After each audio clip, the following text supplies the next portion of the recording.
Hi students, I hope आपको last video अच्छे से समझ में आ गई हो। एक बार थोड़ा सा क्विक रिवीजन करते हैं उस वीडियो का कि लास्ट क्लास में हमने फोटोसिंथेसिस के बारे में पढ़ा था, राइट। तो फोटोसिंथेसिस के 3 इंपॉर्टेंट पॉइंट्स यहाँ पे पहले हम डिस्कस करते हैं, फिर आगे इस टॉपिक में बढ़ेंगे। ओके, सो फोटोसिंथेसिस क्या बताया था हमने? It's a process by which your green plants prepare their own food. ठीक है, तो ये चीज़ें हमने पढ़ी थी फोटोसिंथेसिस के बारे में। अगर मैं पूरे फोटोसिंथेसिस को समराइज करूं, ठीक है, तो 3 पॉइंट्स में उसको मैं समराइज कर दूंगी। पहला पॉइंट हो जाएगा absorption of sunlight bye chlorophyll. ठीक है, याद है आपको क्लोरोफिल क्या था? Chlorophyll was a green pigment. Green pigment था जो कहाँ प्रेजेंट था आपके? राइट, क्लोरोप्लास्ट में। ठीक है, तो क्लोरोफिल क्या करता है? इसका मेन पर्पस क्या है? एब्जॉर्प्शन कह लो या trapping of sunlight. Trapping of sunlight bye chlorophyll, पहला पॉइंट। दूसरा पॉइंट क्या है? Sunlight is a form of a chemical energy. This chemical energy will be converting into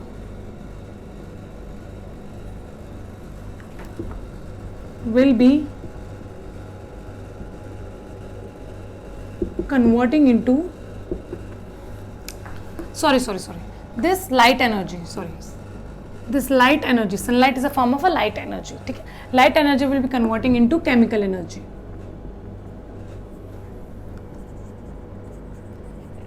और सेम पॉइंट में आप लिखोगे आपके जो रॉ मटेरियल्स में एक क्या था आपका? H2O. So splitting of water which was a raw material into hydrogen ions and oxygen. Clear? Second point clear है, हम पढ़ चुके हैं ये चीज। थर्ड पॉइंट में आपका आएगा reduction of CO2, which was another raw material. Reduction of CO2 by hydrogen ions formed.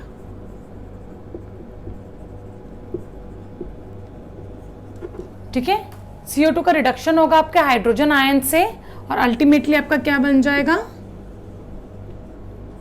Glucose. So this was your complete photosynthesis की समरी। ठीक है, तो आज हम अपने वीडियो में पढ़ेंगे कि क्या क्या एक्सपेरिमेंट्स ज़रूरी होते हैं, क्या क्या एक्सपेरिमेंटल एविडेंस है जो आपके फोटोसिंथेसिस में है। ठीक है, तो उससे पहले हम ये देखते हैं कि what was the raw material, कि कौन से रॉ मटेरियल प्रेजेंट थे। First was CO2, second water, third sunlight and fourth chlorophyll. ये चारों आपके रॉ मटेरियल्स थे।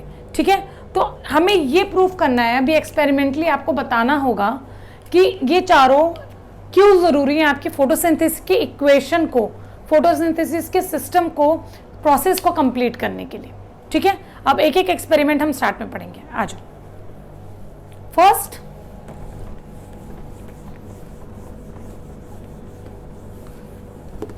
सॉरी,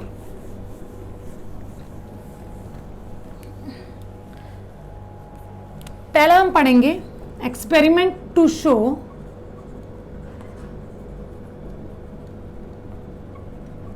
सनलाइट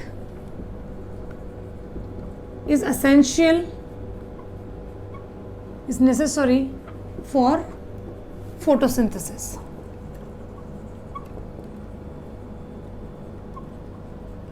ये कैसे प्रूफ करें कि सनलाइट जरूरी है किसी भी लीफ, किसी भी प्लांट के लिए फोटोसिंथेसिस कंप्लीट करने के लिए? तो हम सबसे पहले क्या करेंगे?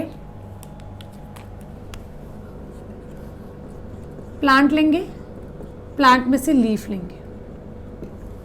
ठीक है, एक लीफ ले लो, चलो पूरा प्लांट नहीं खराब करते, एक ही पत्ता लेंगे हम उसका। ये पत्ता मेरा एक्सपेरिमेंटल लीफ हो गया।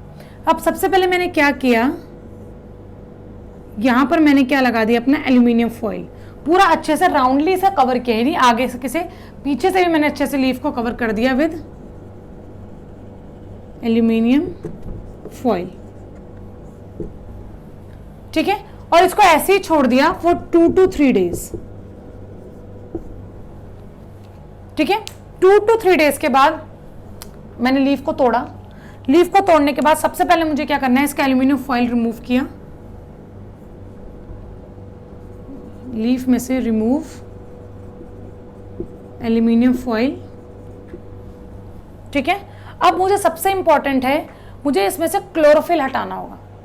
ठीक है, क्लोरोफिल क्यों हटाना होगा, बिकॉज आगे जो मैं केमिकल डालूंगी कि फोटोसिंथेसिस के लिए इंपॉर्टेंट क्या है, फॉर्मेशन ऑफ ग्लूकोज, और ग्लूकोज की प्रेजेंस को टेस्ट करने के लिए आपका यूज होता है आयोडीन। आयोडीन सोल्यूशन हम यूज करते हैं। तो जब मैं आयोडीन सोल्यूशन डालूंगी आपकी लीफ में, तो कहीं ना कहीं क्लोरोफिल उसको इंटरफेयर ना करे इस केमिकल के साथ, इसलिए सबसे इंपॉर्टेंट होगा मैं क्लोरोफिल हटाऊंगी। क्लोरोफिल हटाने का एक स्टैंडर्ड तरीका है कि आपको उस लीफ को, इस पर्टिकुलर लीफ को you have to pour in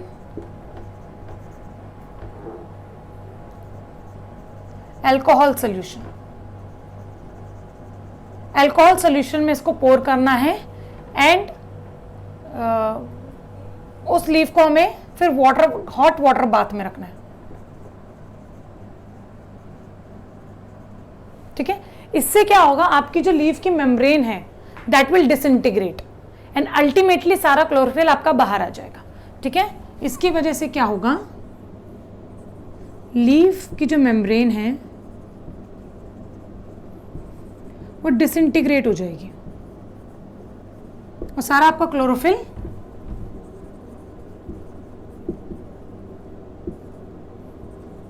will come out.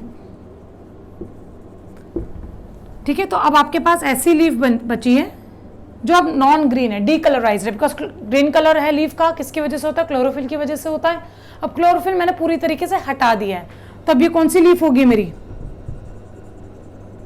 डीकलर्ड leaf. और एक बात याद रखो, यहां पर क्या था आपका, एल्यूमिनियम का पैच, क्योंकि एल्यूमिनियम हमने यहां पर लगाया हुआ था। अब मैंने क्या किया, आयोडीन ली और आयोडीन मैंने यहां भी डाल दी, यहां भी डाली, यहां भी डाली। और आयोडीन क्यों डाल रही हूं मैं, to test the presence of glucose, या ग्लूकोज की जगह आपको मैंने बताया था ग्लूकोज आपका किस फॉर्म में स्टोर्ड होता है प्लांट्स में, एज अ स्टार्च। तो स्टार्च की प्रेजेंस को to test, to check the presence of starch, हम आयोडीन सोल्यूशन यूज करते हैं।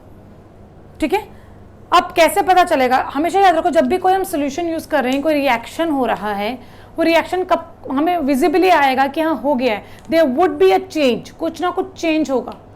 ठीक है, जैसे फॉर एग्जांपल नॉर्मल आपको भूख लग रही है, आपने खाना खाया तो पेट भरा हुआ लगता है ना आपको, दैट सिंपली मीन्स कि अगर ए कंपाउंड बी से मिल रहा है तो सी जो फॉर्म होगा तो आपको दिखेगा कि सी फॉर्म हो गया, तो मतलब ए और बी ने रिएक्ट कर दिया है। दैट सिंपली मीन्स कि यहाँ पर ऐसा कुछ ना कुछ चेंज आएगा इस लीफ में जो हमें बताएगा कि स्टार्च है या नहीं है। तो जब मैंने ये चीज़ आपके लास्ट में आयोडीन डाल दिया 3 जगहों पर, इसको मार्क कर लेते हैं, ए बी एंड सी पर, बी पे आपका एल्यूमिनियम फाइल था। ठीक है, तो मैंने क्या ऑब्जर्व किया कि ए एंड सी पर आपका ब्लू ब्लैक कलर है,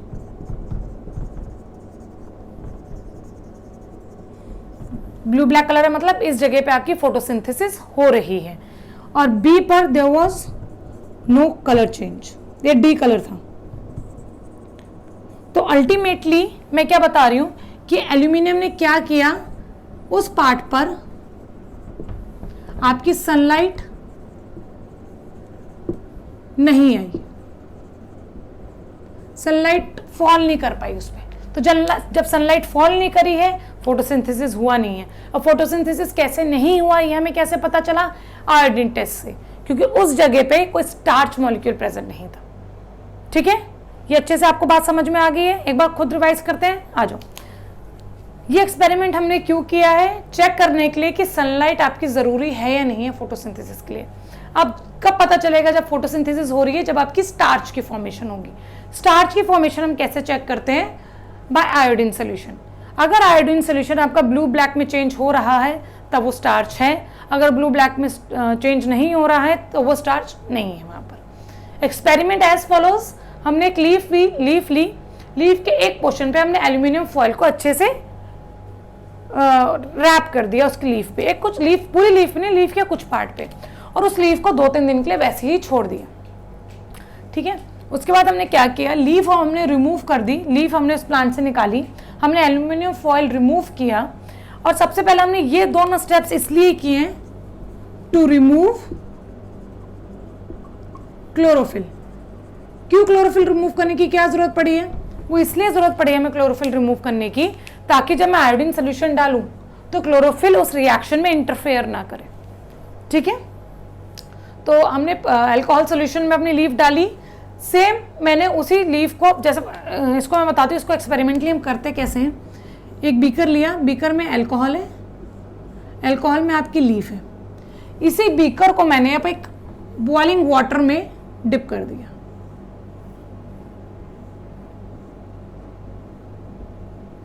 जबकि अल्कोहल का है, ठीक है, और ये आपका वाटर है, हॉट वाटर। तो इस तरीके से मैंने क्या किया, अपना क्लोरोफिल रिमूव कर दिया। जैसे ही क्लोरोफिल रिमूव करने का मतलब क्या हुआ, जाने इसकी वजह से क्या होगा, आपकी लीफ की जो मेम्ब्रेन है वो डिसइंटीग्रेट हो जाएगी। ठीक है, सारा क्लोरोफिल आपका बाहर आ जाएगा। ठीक है, उसके बाद उस लीफ, वो लीफ क्या हो गया, आपकी क्लोरोफिल सारा बाहर आ गया, ग्रीन कलर सारा बाहर आ गया। अल्टीमेटली क्या हुआ, आपका लीफ डी कलर होगी, उसमें कोई कलर ही नहीं बचा। अब मैंने 3 पैचेस लिए, A, B and C. B patch हुआ है जहाँ पे एल्यूमिनियम फॉइल प्रेजेंट था, बी पैच हुआ है जिसमें मेरा एल्यूमिनियम फॉइल वाज रैप्ड। ठीक है, सब में मैंने आयोडीन सोल्यूशन डाला और क्या ऑब्जर्व किया कि ए और सी में ब्लू ब्लैक चेंज आ गया, लेकिन बी में कोई ब्लू ब्लैक चेंज नहीं आया, दैट रिमेन डीकलराइज्ड। तो इसका मतलब क्या है कि आपका बी पार्ट में फोटोसिंथेसिस नहीं हुई है, कोई स्टार्च ही प्रेजेंट नहीं है।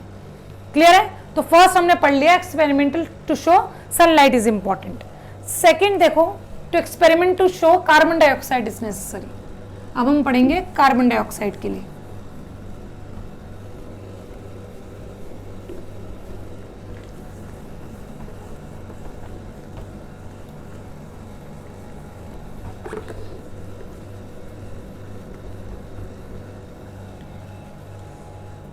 Next we'll study about carbon dioxide.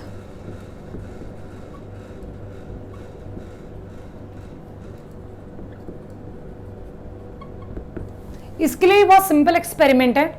मैं अगेन एक लीफ लूंगी, इस बार लीफ को पहले से तोड़ लो। ठीक है, अगेन मैंने एक लीफ ली, लीफ का कुछ पार्ट, इतने पार्ट को मैंने डिप किया है पोटेशियम हाइड्रोक्साइड में। पोटेशियम हाइड्रोक्साइड, अब ये वर्ड आपको याद रखना है, पोटेशियम हाइड्रोक्साइड क्या करता है, क्यों उसमें डिप किया गया है। सो पोटेशियम हाइड्रोक्साइड क्या करेगा, इट एब्जॉर्ब्स CO2। ये सारी CO2 को ले लेता है, लीफ के पास CO2 को नहीं आने देता।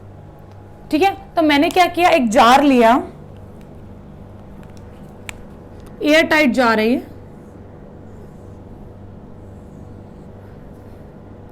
खुला हुआ नहीं है, हो गया बस ऐसा। ठीक है, चलो एयर टाइट जार लिया, यहाँ पर आपका सोल्यूशन KOH प्रेजेंट है। ठीक है, बंद है, लीफ का कुछ पार्ट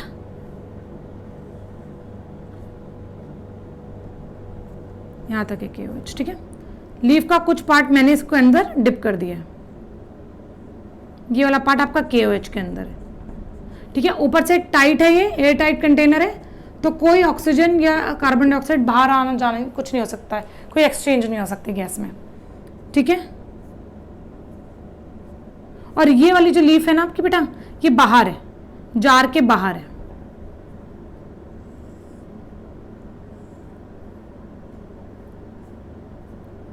ये बाहर है जार के, फॉर एग्जांपल। ठीक है, इसके पास ना KOH है और आराम से सारे रॉ मटेरियल्स इसको फोटोसिंथेसिस के लिए मिल रहे हैं। कुछ देर मैंने इसको ऐसे ही रखा, ठीक है, 1 डे 2 डे इसको मैंने ऐसे ही रखा।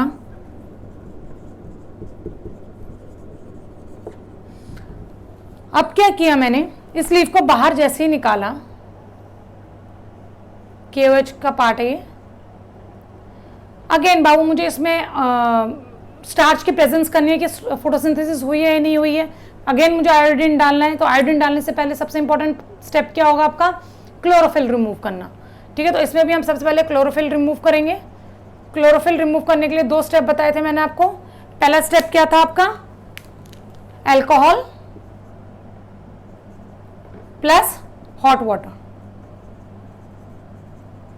अल्कोहल और हॉट वाटर में हम इसे रखेंगे, सारी लीफ आपकी क्या हो जाएगी, डीकलराइज्ड, ठीक है। It will lead to leaf की मेम्ब्रेन की disintegration, chlorophyll will move outward, chlorophyll move out, comes out, तो अल्टीमेटली आपकी लीफ क्या होगी, डी कलर। ये स्टेप हम क्यों कर रहे हैं, ताकि आपका जब फोटोसिंथेसिस के लिए इंपॉर्टेंट क्या है, स्टार्च का होना, कि स्टार्च की फॉर्मेशन हुई है। तो स्टार्च की फॉर्मेशन के लिए हम क्या ऐड करते हैं, ऑलवेज आयोडीन। हमेशा हम क्या ऐड करेंगे, आयोडीन ऐड करेंगे। क्लियर। अब इसमें मुझे क्या करना है, दो एरियाज हैं आपके, ए एरिया बी एरिया, दोनों में मैंने क्या डाला, अपना आयोडीन सोल्यूशन, ठीक है। इस पार्ट में, जिस पार्ट में CO2 पूरा एब्जॉर्ब कर लिया गया है, CO2 नहीं है, this part B part will not change it colour.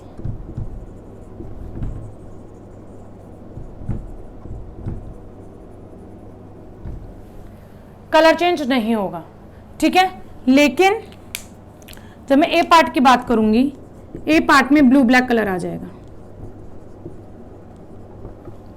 A part में आपका ब्लू ब्लैक कलर आ गया, that means what, A part ने आपकी फोटोसिंथेसिस करी है, और बी पार्ट जहां पे आपका one of the raw material that was carbon dioxide was absent, ठीक है। तो इस केस में आपका फोटोसिंथेसिस नहीं हुई है, स्टार्च आपका नहीं बना है। क्लियर। तो इस एक्सपेरिमेंट में हमने क्या पढ़ा है कि carbon dioxide is also essential raw material for photosynthesis. हमने क्या पढ़ लिया, सनलाइट पढ़ लिया, हमने क्या पढ़ लिया, कार्बन डाइऑक्साइड पढ़ लिया। अब हम तीसरी चीज पढ़ेंगे, दैट इज क्लोरोफिल। क्लोरोफिल क्या, ऑलमोस्ट यही एक्सपेरिमेंट होगा, पर एक बार अच्छे से इसको खुद से करके देखते हैं। आ जाओ। सो तीसरा एक्सपेरिमेंट है आपका, to show chlorophyll is important. बेटा ये सारे जो एक्सपेरिमेंट्स हैं ना, ये एग्जाम में एप्लीकेशन बेस्ड क्वेश्चन बन के आ जाते हैं, ठीक है। विच अगर मैंने लीफ के साथ, लीफ को मैंने KOH में डाल दिया, तो अगर मैं आयोडीन सोल्यूशन डाल रही हूँ तो कौन से कलर का हो जाएगा, ये क्वेश्चन आ जाएगा आपका, ठीक है। अगर मैंने लीफ को एल्यूमिनियम फॉइल की जगह, अगर ब्लैक पेपर की बात आ जाए कि नॉर्मल पेपर से ही मैंने उसको रैप कर दिया है, तब उसमें मैंने आयोडीन सोल्यूशन डाला तो क्या होगा, ठीक है। तो ऐसे कान इधर से पकड़े या उधर से पकड़े, क्वेश्चन बन जाएंगे आपके, ठीक है। चलो बच्चों आगे पढ़ते हैं। The third experiment, experimental to show chlorophyll is essential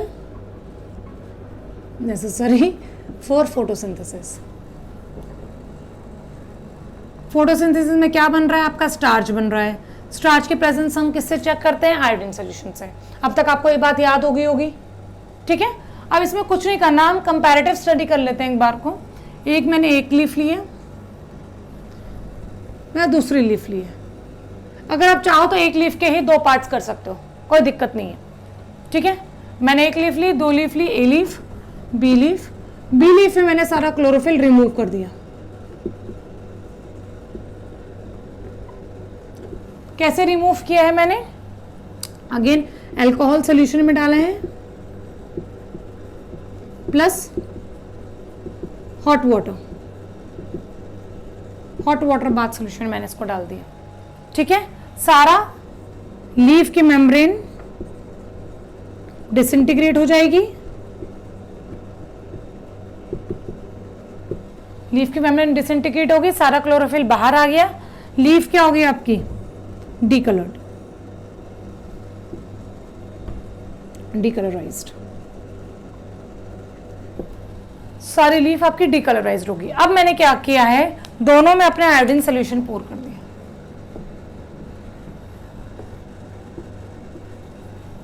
ये सारा आपका ब्लू ब्लैक लीफ हो जाएगी,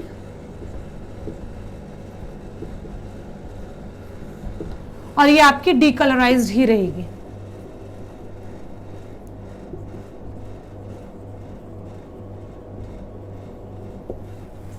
ठीक है, इसका मतलब क्या है, ब्लू ब्लैक की होगी बिकॉज यहां पर क्लोरोफिल है, फोटोसिंथेसिस हो रहा है। यहां पर आपका क्लोरोफिल नहीं है, कोई फोटोसिंथेसिस नहीं हो रहा है। ठीक है, सो ये 3 एक्सपेरिमेंट्स हैं जो आपको ये बताते हैं कि जो रॉ मटेरियल्स हैं, सनलाइट, क्लोरोफिल, कार्बन डाइऑक्साइड, कि तीनों आपके बहुत इंपॉर्टेंट है फोटोसिंथेसिस करने के लिए। तो यहां हमारा फोटोसिंथेसिस का टॉपिक खत्म होता है। क्लियर? अब आगे बढ़ते हैं हम लोग हेटेरोट्रॉफ्स में। So let's start with the next topic of life processes, that is the second type of mode of nutrition. First type हमने कर लिया है the autotrophs, photosynthesis में हमने अच्छे से पढ़ लिए हैं, एक्सपेरिमेंट्स देख लिए हैं, जगह देख लिए जहाँ पर आपकी फोटोसिंथेसिस होती है। ठीक है, autotrophs the first type of mode of nutrition हमने पूरा अच्छे से पढ़ लिया है। आज हम पढ़ते हैं second mode of nutrition, that is heterotrophic. Second mode of nutrition,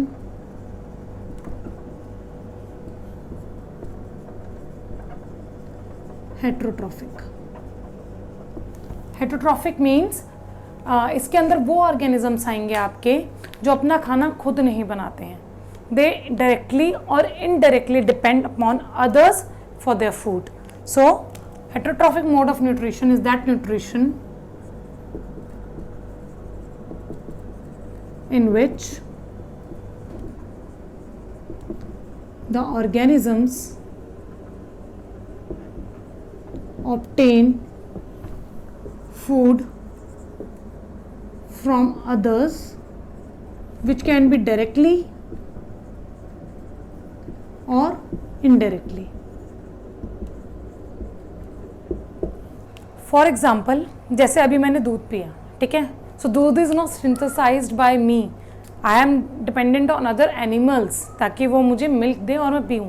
ठीक है, मैंने अभी कोई सब्ज़ी खाई है, सब्ज़ी खाने के लिए मैंने फूल गोभी खाई, तो फूल गोभी भी आपकी कहाँ से है, प्लांट से है। ठीक है, सो डायरेक्टली, और मैंने अभी चिकन खाया, चिकन अदर एनिमल्स के ऊपर मैं डिपेंड हूँ। ठीक है, तो इनडायरेक्टली डायरेक्टली मेरे सारे जो फूड है वो डिपेंड कर रहा है किस पे, दूसरी चीज़ों पे, ताकि मुझे वो फूड मिल सके। सो मैं किस टाइप का न्यूट्रिशन फॉलो करूंगी, आप किस टाइप का न्यूट्रिशन फॉलो करोगे, हेटेरोट्रॉफिक मोड ऑफ न्यूट्रिशन।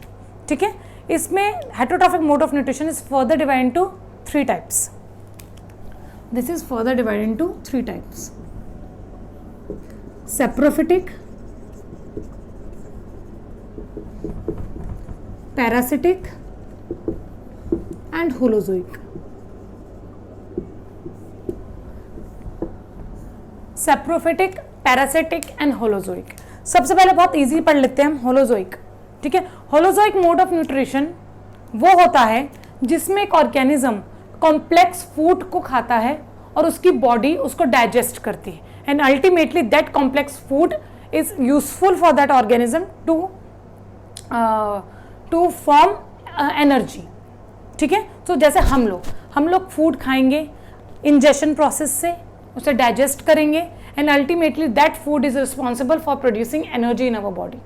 ठीक है, सो यहाँ पर क्या होगा, होलोजोइक में लिखूंगी अगर मैं, so it is that mode of nutrition in which organism ingest complex food, ठीक है, ingested food is digested into the body, it's digested in the body, digestion होगी proper, and the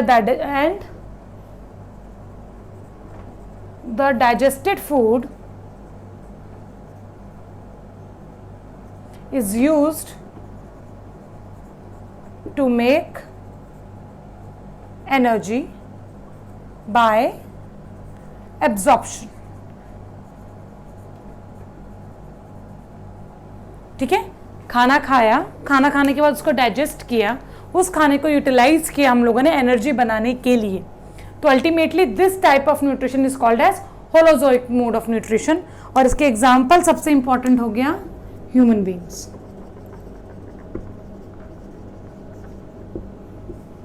तो ये वाला पार्ट क्लियर है आपको? Holozoic हमारा हो गया। होलोजोइक जब भी हम आएंगे तो अपनों को याद कर लेना, खुद को याद कर लेना, हमें होलोजोइक समझ में आ जाएगा। अब जो दो इंपॉर्टेंट है saprophytic and parasitic, saprophytic and parasitic, ये इसमें बच्चे बहुत कंफ्यूज रहते हैं, सो बहुत ध्यान से सुनो। ठीक है, saprophytic mode of nutrition is that nutrition in which organism obtain food from dead and decay matter। कोई भी सड़ी गली चीजों से जब आप खाना ऑब्टेन कर रहा है कोई भी ऑर्गेनिज्म, उसको हम कहते हैं सेप्रोफाइट्स। ठीक है, जब कभी एक ब्रेड हम बहुत टाइम तक रखे रहने देते हैं उसे, आप देखते हो उसके ऊपर फंगस लग जाती है। ठीक है, तो फंगस की वजह से ब्रेड गली नहीं है, वो गलना शुरू हो गई थी, उसके जो मैटर है वो खराब होना शुरू हो गया था, इसकी वजह से वहां पे फंगस आ गई है। फंगस की वजह से ब्रेड नहीं गली है, बात याद रखना। ठीक है, हमने ब्रेड को अच्छे से प्रिजर्व कंडीशंस में नहीं रखा, उसको वो हमने टेम्परेचर दिया, वो खराब होने लगी। ठीक है, वो डिके होने लगी, डिके होने की वजह से वहां पे फंगस आया और उसको अपना खाना समझ के उसको खाने लग गया। ठीक है, तो ऐसे organisms which obtain food from dead and decay are is called as saprophytic mode of nutrition. और जो ऑर्गेनिजम्स ऐसा करते हैं, ठीक है, जो ऑर्गेनिजम्स ऐसा करते हैं उनके लिए नाम है सेप्रोफाइट्स। सो सेप्रोफाइट्स याद नहीं करना है, सेप्रोफाइट्स यही लाइन आपको याद करनी है। अगर सेप्रोफिटिक मोड ऑफ न्यूट्रिशन आ रहा है तब भी आप ये लिखोगे, सेप्रोफिटिक ऑर्गेनिजम्स आ रहे हैं तब भी ये लिखोगे। तो saprophytes are the organisms which obtain food from dead and decay. Saprophytic mode of nutrition is that nutrition in which organism obtain food from dead and decay matter. Line एक ही याद रखनी है, दोनों में काम चल जाएगा। ठीक है, एग्जाम्पल अभी बताया आपको, फंजाई।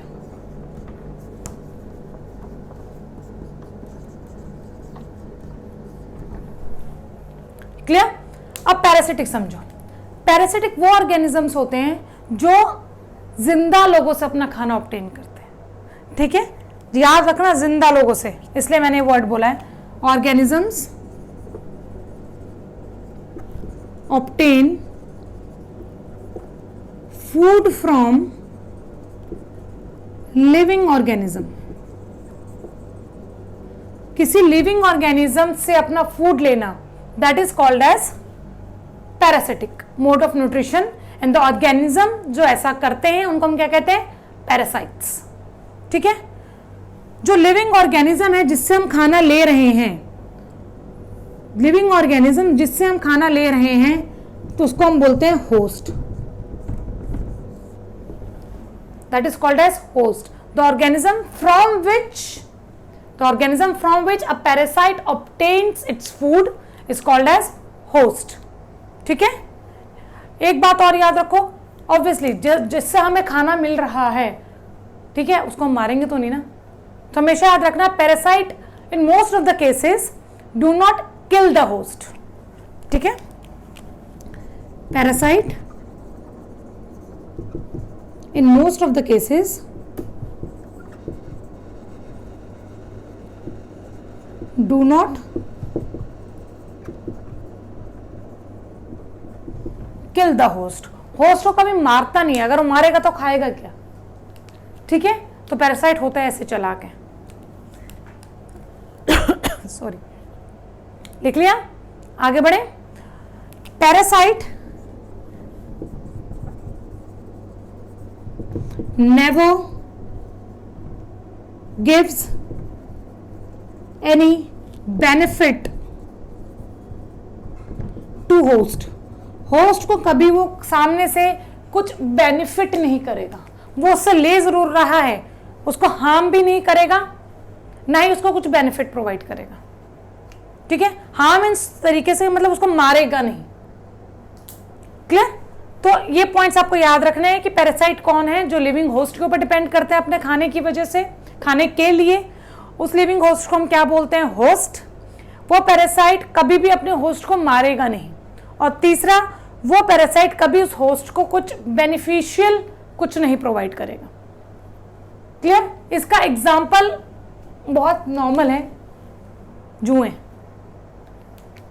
ठीक है, आपको कभी जुएं मारेंगी नहीं और आपसे अपना वो खाना लेती रहती है। ये हम आंसर में नहीं लिख सकते, आपको समझाने के लिए बता रही हूं। आंसर में इसका एग्जाम्पल रहेगा आपका राउंडवॉर्म और सबसे important Plasmodium. Plasmodium is a parasite that is responsible for causing malaria.